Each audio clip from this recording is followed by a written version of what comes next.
Hello everyone, my name is David. I'm 11 years old and I'm from the class 6I.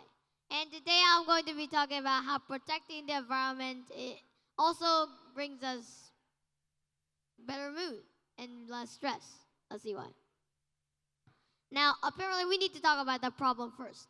Apparently, the global warming that is happening across the whole world, as you all know it, has caused some crazy events like the 2021 Pacific Northwest heat wave, which has killed over 1,000 people, which is a lot if you consider it.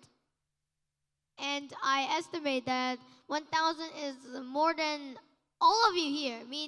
And according to the news, it's an event that happens once in 1,000 years. Meaning, if you live there, for example, if you live in the Pacific Northwest, then you have to live for 1,000 years just to experience the heat wave once.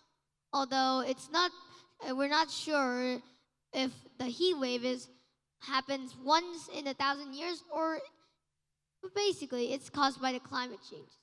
And also, the deforestation of the Amazon forest has caused a lot of CO2 gases to be brought back to the air and back to the ozone layer, where it prevents sunlight from escaping, creating global warming. And it also leads to 7 million deaths premature annually. That is reported by WHO, World Health Organization. So I think you all can see how serious this problem is, right? Now, on to the next slide. Now, let's talk about how saving the environment can help us. This is Copenhagen, a city which probably 6th graders have learned with teacher Marian that they have a lane dedicated for bikes. And just because of this reason, and because of the fact that most people travel by buses and bikes, makes the fact that little to no illnesses or respiratory illnesses have been reported in Copenhagen, which is pretty cool. And this is also Central Park and is known to have bonded communities together in New York City. And apparently, if we save the environment, then we can significantly boost our mood, because according to a study by Nature, not Nature outside, but the journal, the online journal, spending time in the outside, like maybe at least your garden or a forest, can significantly decrease stress and also help you with depression.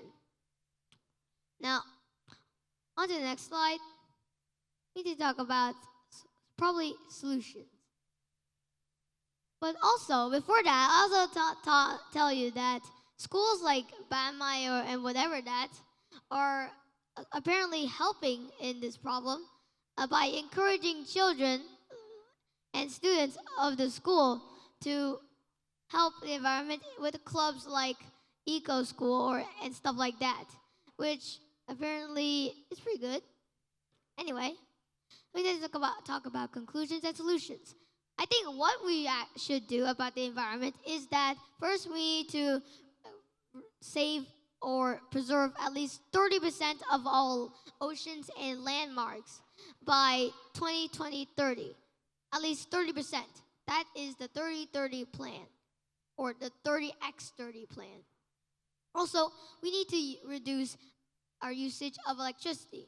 Japan saved about 80% of all its electricity it used, and also recycle a lot, about 95 or something percent of all the plastic it used, and it became much more peaceful.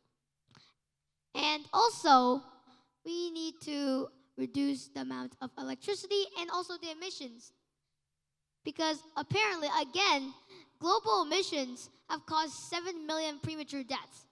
So if we reduce those amounts, at least by 50% or something, then we can significantly lower those premature deaths, about 7 million, to at least 3 million or something. So that's all. Thank you for listening, and bye-bye.